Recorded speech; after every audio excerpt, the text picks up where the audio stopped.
Good morning. This is Bridge Network City Church, and let me first apologize because I'm speaking in low tones because I have a transit flight to catch, and I had only two alternatives. I either left the house on time and broadcast from the airport, or I moved. I have to do some things anyway, but I'm just glad to be here, and I'm happy you're here with me. And we're just going to move on. It's our theme for this Sunday, the last Sunday of the month. It's relationships, looking at it from a business, marriage, and from professional circumstances. So thank you for joining us this morning, and just help us to just be patient with me as I figure out how to handle this unusual situation.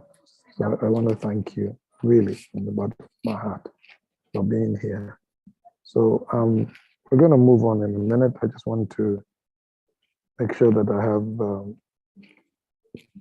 all the information that you need to share this in every possible wall that we have.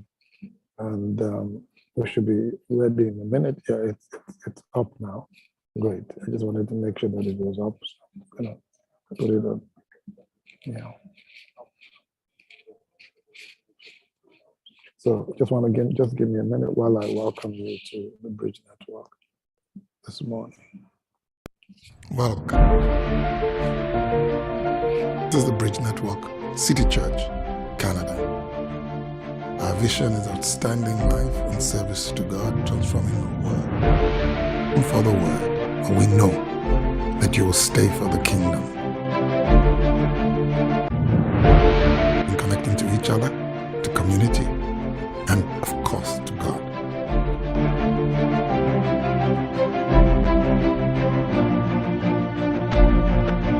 Vancouver, Canada.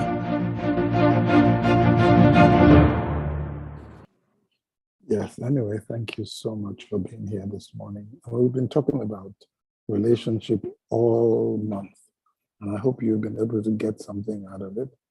We started off by reminding people that the biggest or most important relationship you can have is with the Holy Ghost. And the premise for this is a topic that was beautifully illustrated by Apostle Joshua Selman, which is how to obtain favor before God. And I want to walk you through that very quickly. There's a grace called favor, and it's a system of advantage in a cruel, unfair world. And most of us are seeing it now. There's almost nothing you can do. Bad things happen to good people. Just because you're good at something doesn't mean you're going to have a chance. And so what favor does is that it brings balance into your life. It helps you to be able to walk in different ways. And I found out that unbelievers seem to have a better grasp of how this concept of favor works. And when we were looking at honor, we began to understand that honor and value, that unbelievers honor their customers, honor their partners, and therefore they have favor with them. At the same time, they now develop relationships. And so one of the things we're looking at right now is that favor is one of the keys to success in life, and it's such a crucial part of our lives. So let's move on very quickly because I really need to get somewhere this morning. Now you got to understand that we need favor. I need favor. And the way to get favor is, number one, honor. Number two, add value. Number three, develop and keep good relationships. Number four, pray. And the last one is impartation. And that's why next month we'll be looking at prayer. And then we'll also be looking at impartation. Anyway, let's move on. So we did a lot of interesting things with favor last week, and I want to skip a lot of that. And this morning I looked at it in the Nigerian service, and if you want to watch that, it's available on this same platform, Facebook, social media, and YouTube. Anyway, you also notice that the world seems to understand how to use it, and there was an example in the Bible that Jesus gave of making friends by using the worldly wealth. That's so critical. Now, we started off by explaining that relationships are vehicles. They're vehicles that take us somewhere. it's so important that we understand that marriage is not a destination, but it's a vehicle that moves you from one place to another. And my wife added a few weeks ago that relationships are also lubricants to make life easier, make things work better. I thought that was brilliant, so I added it to my presentation. And this is from Simon Sinek, says relationships are like seatbelts. If they don't click, you never feel safe. Anyway, I have a book called A Streetcar called Named Marriage, and it's totally focused on this concept that marriage is a vehicle. Now, all relationships are vehicles because they take us either where we want to go, and in many cases, take us where we don't want to go. And so I'm going to skip all this. I just want to walk you through them.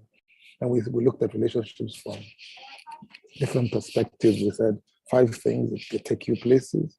We looked at the fact that it's an investment, so you're going to have to make sacrifices. We also looked at the fact that relationships have many moving parts. And then we looked at the fact that they have many moving parts. And I don't remember what else I've left out of this, forgive me. I'm in the airport and it's a bit difficult for me to talk loud. And so we went on and we also realized that we may have to refuel a relationship from time to time. And then we spoke about the fact that relationships can be mysterious and beautiful, and we spent time looking at that. We also took this a little bit further when we began to look at the value proposition that relationships bring into our lives in terms of if you have 2 companies with identical products and services and locations, even where the products are even supplied by the same company, the difference in the market is the way our employees relate or have a relationship with the customers. And this shows you the critical part of relationships with value proposition. I'm not going to spend time there either. I want to take you somewhere this evening. We spent a lot of time on all this. This is our 4th in this series. And so I want to quickly move ahead. We spoke about mentoring. We spoke about the different kinds of mentorship that are available where you have somebody who's a master of the craft. We spoke about how you can find somebody who champions your cause. We spoke about how you need a co-pilot, somebody who keeps you steady especially when you're weary and tired. And we spoke about the reverse mentor, whose opportunity or whose role it's a counterpoint, somebody much younger than you. And most of us haven't made the transition into technology simply because we haven't allowed ourselves to be mentored by people who are younger than us. And we also realized that different relationships with God, and we also realized we spent some time in 1 John where the word fellowship is emphasized. 1 John chapter 1, verse 1 to 7, where it says that you may have fellowship with us, and truly our fellowship is with the Father and His Son, Jesus. And this shows up 5 times in this verse, showing you that relationships, that the whole essence of our Christian walk is a relationship with God and with our fellow man. And so, last week, we now began to look at relationships like gardens that they need nurturing, except if you like weeds. We spent a lot of time on this as well. Now, I'm sorry I'm rushing, but I have to do it. Well, this is where I'm going to park my car. Now, I want to bring this to a place where you begin to understand what I'm talking about in terms of how you can apply this in your business, in your career, in your profession. And I'm going to explain it through a video by a very wonderful man that I really admire. His name is Horst. Shulze. You'll say it in a few minutes. But let me begin to show you something that I didn't even know existed until recently. It's called relationship marketing strategies. It's really fascinating. And it's a modern development, but the concept or the principles are still very old. And so it's asking us what makes a customer stay with a brand for many, many years, especially when there are other products available in the market. Ladies and gentlemen, this is the final boarding sorry call about that. for In an Air economy Canada that allows 342 worldwide with competition, service to Ottawa. All gaining customers should customer now be loyalty on today board is incredibly for difficult. C48. But Horst Mesdames et messieurs, Schulze ceci est has done l'annonce de this. l'embarquement pour Now, le vol Air Canada 342 à having destination great de products Ottawa. and services Tous are les clients sont critical, priés de se présenter but you will need immédiatement more à than l'aéroport that to keep the C48. attention of your customers over a long period of time. So how do you develop a great relationship? How do you get people to have a great relationship with the brand? Now, knowing that your customers can get their products and their services from any other company. And this is what we want to look at this morning. And you'll see why it relates to you in a minute, all right? Customer service, fast shipping, after purchase services help in helping customers decide who they want to keep patronizing. However, a business owner trying to make sales must invest their resources in maintaining a relationship with people who are already customers. This is where we make a lot of mistakes. This is where we turn off and we throw away things that are important. You must. Why should you build long-term relationships with your customers? Because research has shown that it's beneficial to building your company, And it goes on to say that in the study done by Bain and Co., a 5% increase in customer retention could mean a 75% increase in the company's profitability. That's ridiculous. And it just shows us where we're making our mistakes. We don't develop relationships. Now, let's take this a little further. Even the old 80-20% rule says 20% of your customers bring in 80% of your revenue. That's still true. So you can understand why only a 5% increase can bring in a tremendous amount of success into a company. Now, the most successful brands today are those who have established relationships backed by loyalty with their customers. All right? These brands understand the value of relationship marketing, which is under the very wide umbrella of customer relationship management. Now, get my point. If companies are moving in this direction, if companies realize that this is a critical part of life, of making it in business, how come we in our Christian work are ignoring this? Now, this is a beautiful picture I saw online. Customer loyalty is priceless. The same boy, the same barber, This is the final boarding and the call same chair. I apologize for the announcement. They're probably going to continue. Please proceed to gate C48. They're probably going to continue. I have no choice but to catch the 1:20 flight in order to have service. 342 à destination d'Ottawa. Veuillez vous diriger immédiatement à la porte C48. All right, we'll get a little break now. So this is customer loyalty. Now let me take this a little bit further. There's a gentleman called Horst shulze. I wanted to show his video at the GLS, but I haven't been able to get permission for it. So I'm going to find another video that I think will be of benefit to all of us. He is the founder of Ritz-Carlton, one of the founders of Ritz-Carlton Hotel, and one of the most successful hotel chains in the world at that particular time. But I want to look this morning at the summary, something he said in his interview from his new book called Excellence. And I want you to listen to the human relationships or interrelationships that brought a tremendous amount of success to his company. But aside from that, Horst shulze is Christian, which even makes it even more ridiculous. And there's so much more for us to learn. So let's watch this and see how it hits us. It's going to take a minute because I have to edit it.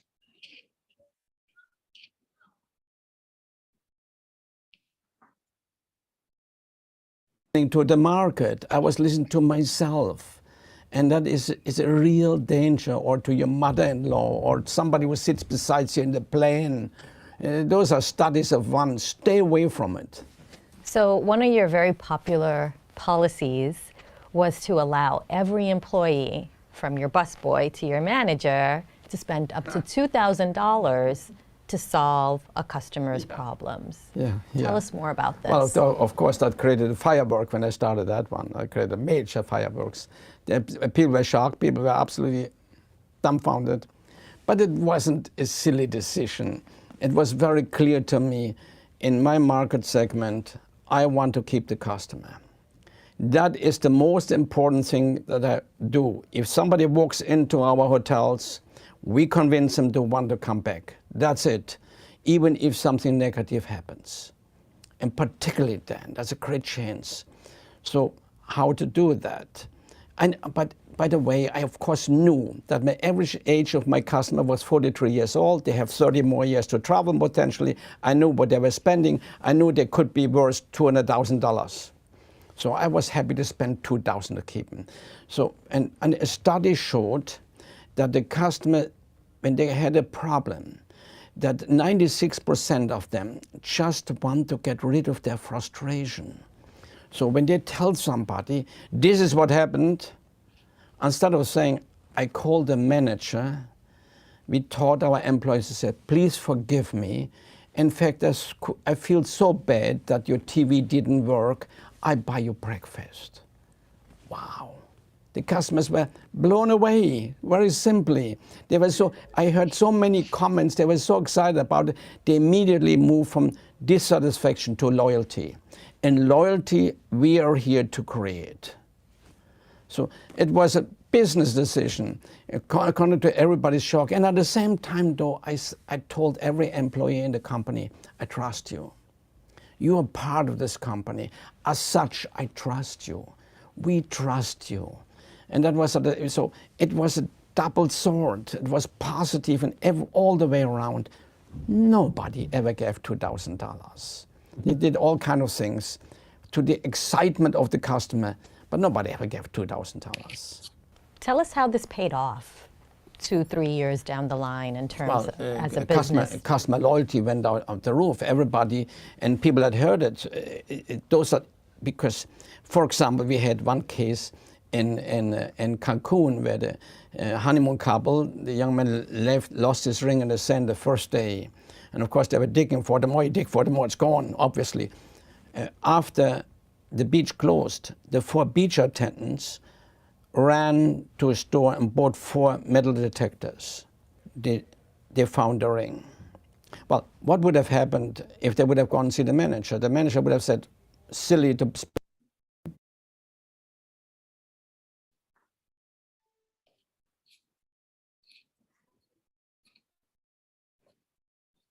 find anyway, or by one, they wouldn't have found it. They made a decision. They were empowered to take care of this guest, and we found that ring. Well, that guest wrote letters to every TV station, every radio station, every newspaper. The advertising was worth millions. And so this kind of, and this repeated, those kind of incidents, not the ring, but other incidents repeated. The PR that we got out of that was dramatic. So in itself there, and of course, this is not speaking about the loyalty those customers now have to the brand. You spoke about this a little earlier around the rise of individualization and personalization of products and services. Can you talk a little bit more about what you're seeing and what some of the trends are? Well, it is not easy in our industry. It is very difficult in other industries. For example, fast food. The millennials will say more and more, I want this hamburger, I want 2 slices of pickles and half a slice of tomato and a little bit.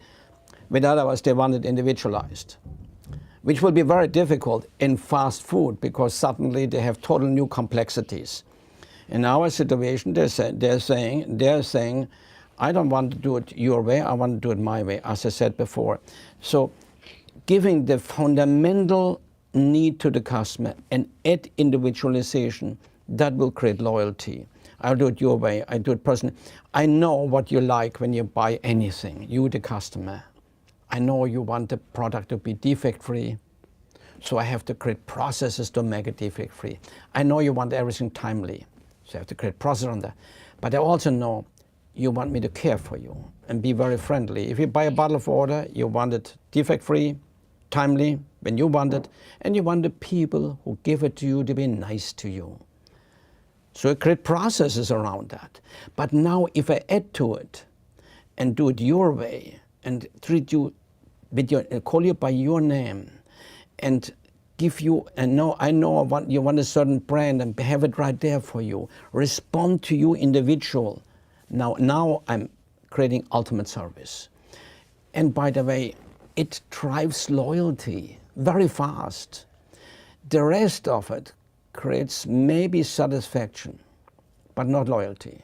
You want loyal customers. Loyal customers, all it means is they trust you. If I give you that type of attention, you trust me. And that's what it's all about. So these are some examples that you've provided in personalization and some level of customization. Yeah.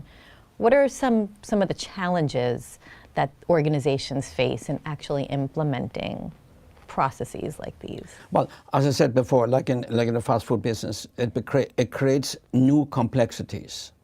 They're telling you, so we have to adjust our whole system sometimes to be able to respond to this customer. And we cannot escape that.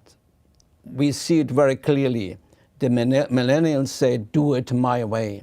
And they say, what's in it for me? Those are the two things. Those are the two big millennial things. Do it my way and what's in it for me. So I cannot ignore that the whole market, which is growing into everyone pretty soon, wants that. So I have to look at my organization and say, how do I adjust? What complexities that I have instituted that are not really needed, that I did for myself, what can I take out, and so that I have less complexity so I can respond to the customer. And that is, of course, different in every industry, totally different in every industry. In my industry, in the luxury market, it's easier to respond. They say one time, I like chocolate cookies. Well, we know it. We give you chocolate cookies the next time you check in.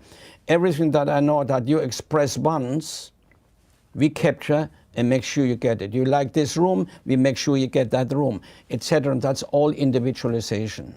Your book. All right, thank you.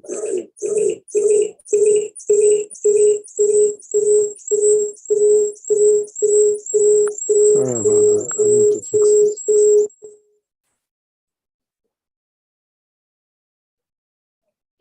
All right, thank you.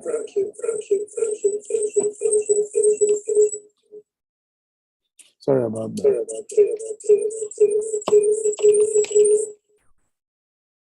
Hello? Hello? Hello? Hello? Getting a feedback from... Yes. Okay.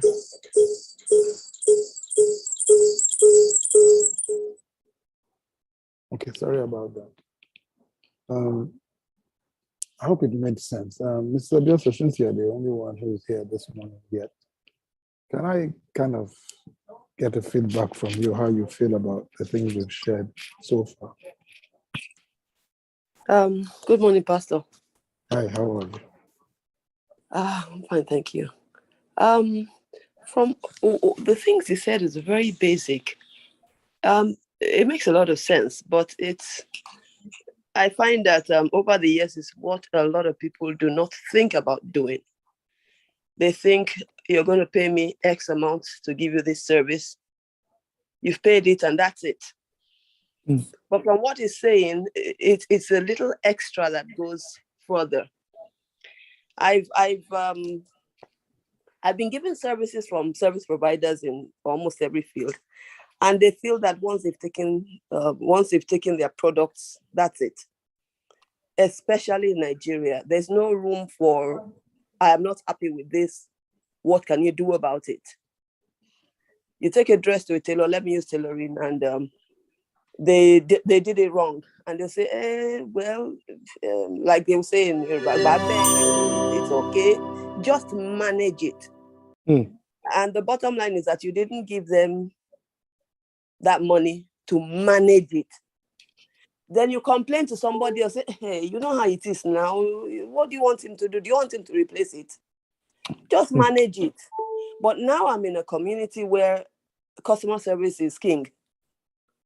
And once you don't like it, I've been in a restaurant where someone took a bite of the plate of food and said, I don't want it.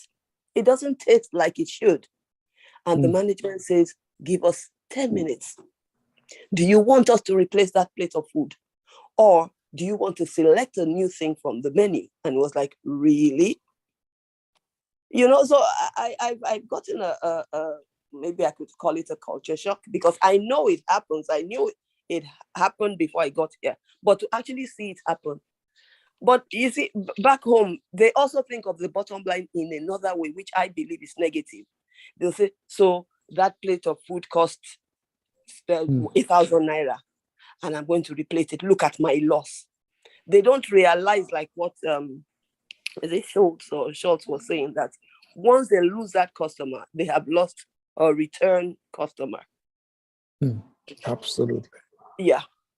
Absolutely. And then there are businesses in Nigeria where you just think of what's coming in. The business is good, is doing well, they're not messing up or anything, but they don't have that little extra. The bottom line says they're making 1 million naira in so many months, and they're happy because they're looking at the million. But they don't realize that if they put an extra one thing in place, they'd probably be making 3 million. So that's the difference between pleasing the customer to come back and feeling, okay, my business is okay, but it can be better if you put a couple of things in place.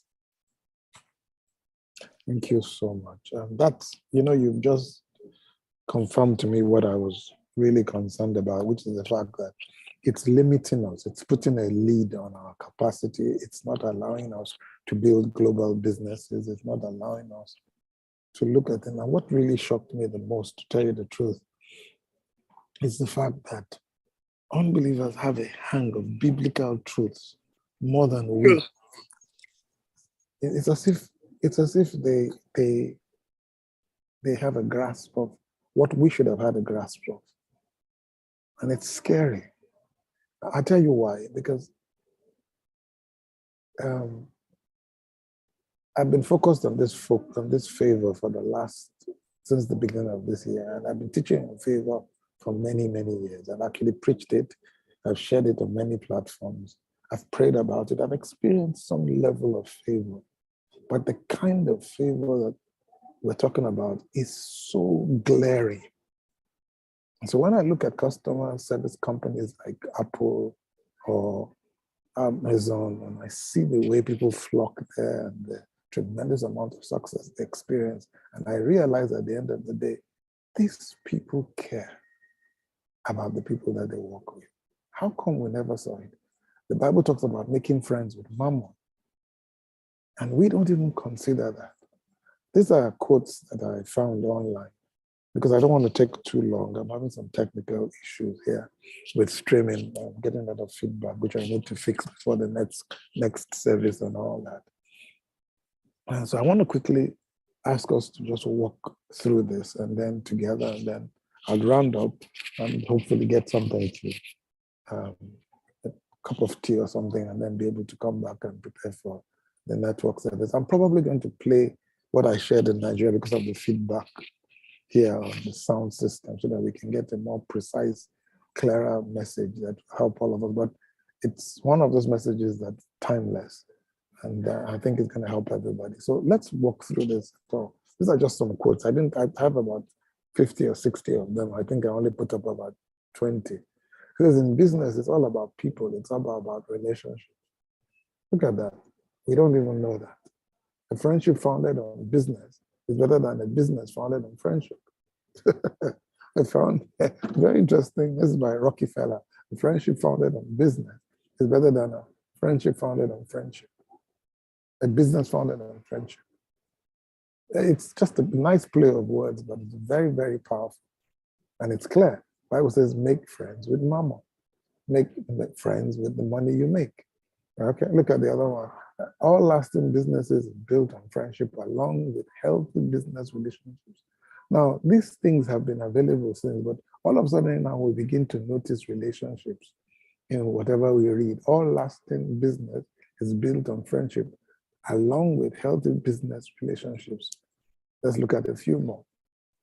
All things being equal, people will do business with friends. All things being unequal, people will still do business with friends.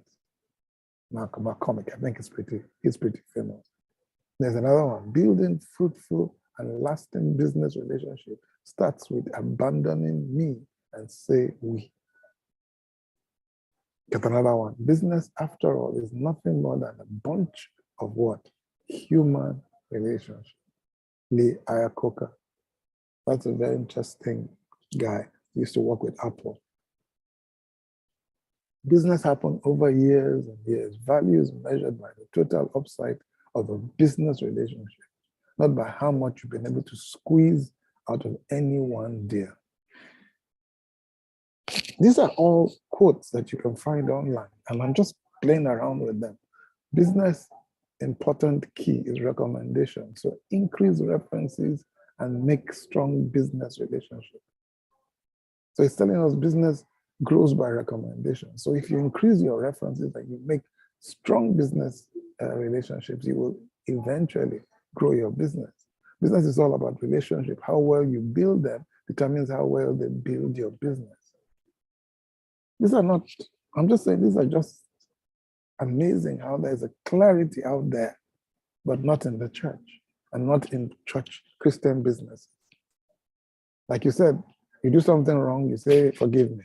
You say, but I can't replace it and all that. Let me just, business is not just doing deals. Business is having great products, doing great engineering, providing tremendous service to customers.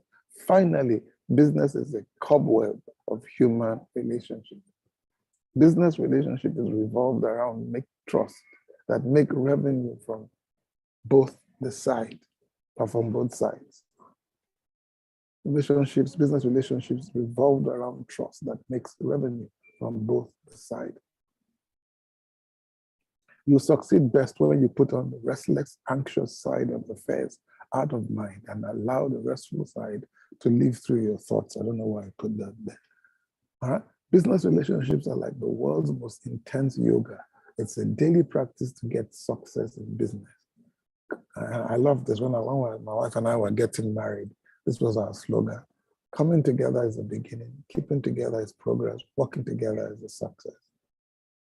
Communication and trust are two main ingredients for a successful relationship. Communication and trust.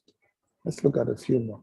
Compromise, communication, and consistency are needed, or are needed in all relationships, not just the romantic ones. Interesting. Compromise, communication, and consistency.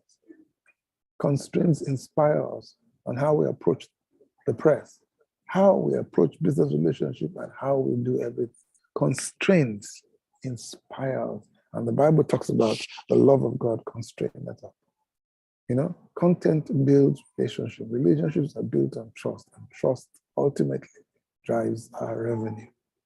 See if we can finish it. Courteous treatment will make a customer a walking advertisement. Do what you did in the beginning of a relationship and there won't be any end. Anthony Robbins. Drop the ego for long-lasting business relationships. Friendships and business relationships both take good effort and time. Good business relationships can build an empire. Good business relationship means growth and profit. I think we're almost coming to the end, just a few more. Happy customers will do anything to continue a relationship. Having even just one relationship with an online influencer can have a significant impact on your business. I believe you can get everything in life you want if you will just help enough other people to get what they want. Ziglar, who's also well known for his whatever. All right? Yeah, we'll just have two more. I think I'll do two more, then we'll go 2 more rules. Lindsey Graham. I don't think most people would want me to have a business relationship as the senator, where my business partners can reap the benefit of my position, as I one day get to share the share of the profits. So just putting a moral distinction here. I have been in business a long time. I've been in business a long time. I never had a successful relationship or partnership with any entity by issuing an ultimatum. I speak to everyone in the same way, whether it's the garbage man or the president of the university. That's Albert Einstein. I think a relationship is like a shark. It has to constantly move forward or it dies. I like to think my strengths are in connecting with people and relationship aspect of this business. If you believe business is built on relationship, make building them your business. So let me stop there, which is the last I think it was even the last one we were going to look at. This is a TED talk that was done many years ago, but I think it's about the one about partnership. But and let me thank Mrs. Abiose for being here this morning. I want to thank those of you who are watching live on the different platforms that we have. And I want to close by playing us some music. And I want to, just remind us of what we've actually spent time talking about. Let me play this for you first, and then we'll come back. Can you please sell me this pen? The whole sell me this pen narrative is really, it's a test that you give to a salesman to see if they really understand what selling's all about. If you ask someone who's not a professional salesman, who doesn't have the right instincts, they'll start actually trying to sell you a pen. This pen is great. This pen writes upside down. It's the best value for its money. This pen will last forever. Here, buy this pen. Here's the thing. There's only one rational thing you can do. When someone says, sell me this pen, and that is to start asking them questions. So tell me, how long have you been in the market for a pen? What type of pens have you used in the past? For business or personal? The key to selling is to find out, step one of your clients' needs, values. What do they need? And you're going to fill that need. Now, I'm going to play it again, but it's a famous test that I have been a part of, even myself, where somebody says, okay, sell me this product, or somebody wants to pitch their products to people. Because when I back in Nigeria, I used to work on a platform called iBridge Hub, where we try to work with startups. I want you to listen again about how this gentleman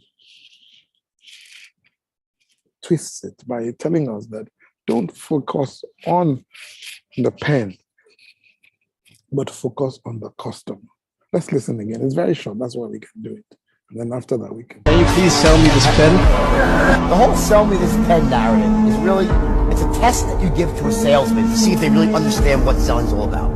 If you ask someone who's not a professional salesman, who doesn't have the right instincts, they'll start actually trying to sell you a pen. This pen is great. This pen writes upside down. It's the best value for its money. This pen will last forever. Here, buy this pen. Here's the thing. There's only one rational thing you can do. When someone says, sell me this pen, and that is to start asking them questions. So tell me, how long have you been in the market for a pen? What type of pens have you used in the past? For business or personal? The key to selling is to find out, step one of your clients' needs, values. What do they need? And you're going to fill that need. So I just thought it was useful. I remember finding time to put it. I just think it's so powerful that we need to understand this concept of relationship. I'm looking at it from a business perspective. I'm looking at it this morning from a professional career perspective. I'm looking at it with a different kind of lens on your eyes. And I don't want it to be about, us trying to, how would I put it, sell things to people. I want it to be about us caring about people long enough for people to want to have a relationship with us. And that way they'll come back tomorrow if they have a need. And then they will always maintain that relationship with us, whether or not.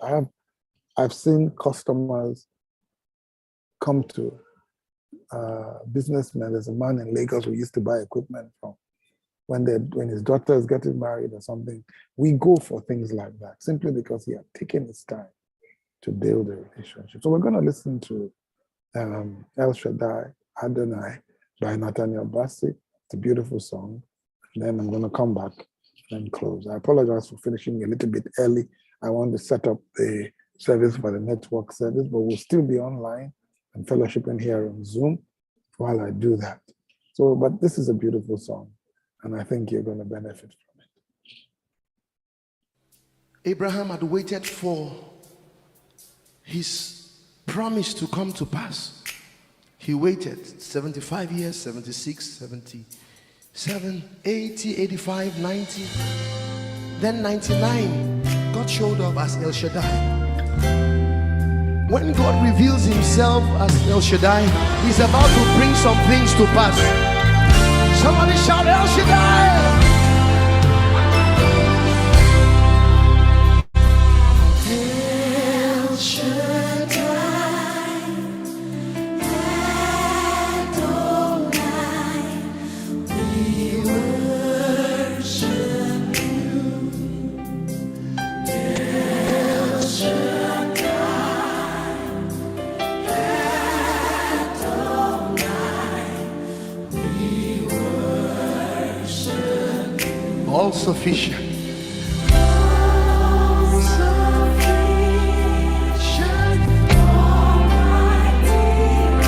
Sovereign one. Sovereign one.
All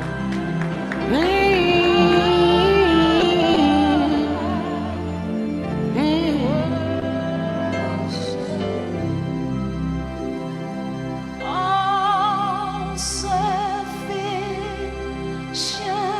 Almighty God, Sovereign One, Yahweh of Israel, Shaddai, Rababayane Moshiach,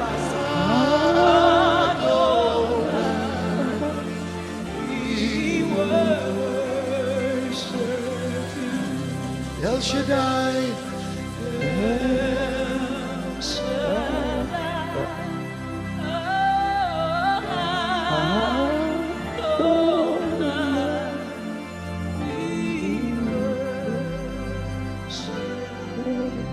Can you just give him praise?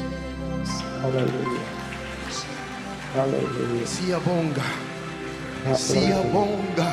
Can you celebrate this jewel? This jewel of the kingdom. Africa is blessed. Africa is not a dark continent. Africa is blessed. Hallelujah. Please support Nathaniel Bassey. Buy his songs. Go on Spotify. Go on all these websites and support him. So I'm going to bring this to an end. I want to thank Mrs. Abiyosa for being here. I want to thank those of you who've joined us, coming in and go. People are coming in and going out. I don't know whether it's network, but I'm grateful that you're here. And so I'm going to round up now. And like I said, the network service, I'm going to play a message on the Holy Spirit, which I feel is so timely. And so we'll be back at 9:30. We're not going anywhere. We'll be on Zoom throughout. I just want to get an opportunity to quickly edit the video so that we won't waste time watching parts we don't need to watch. But I'll be here while I'm doing it. So if you want a fellowship, please join me. And thank you so much. I'll just play you out with this. Welcome. This is the Bridge Network, City Church, Canada. We're so glad that you're here with us today. Our vision is outstanding life and service to God, transforming our world. We invite you to come for the word, but we know that you will stay for the kingdom. The Bridge Network City Church, Canada, is based in Vancouver at the moment, where we're starting out. And we believe so strongly in connecting to each other, to community, and of course, to God. And to be a part of this, everything you need to know about how to give, how to support, how to contact us is right there on the screen in front of you. Our number is 1-604-600-7940. Website is thebridgenetwork.ca. We look forward to hearing from you, and we thank you so much for being part of what we're doing today. And remember, the Bridge Network City Church Canada is here just for you. God bless you. So thank you for being here this morning. I'm going to end the stream and then we'll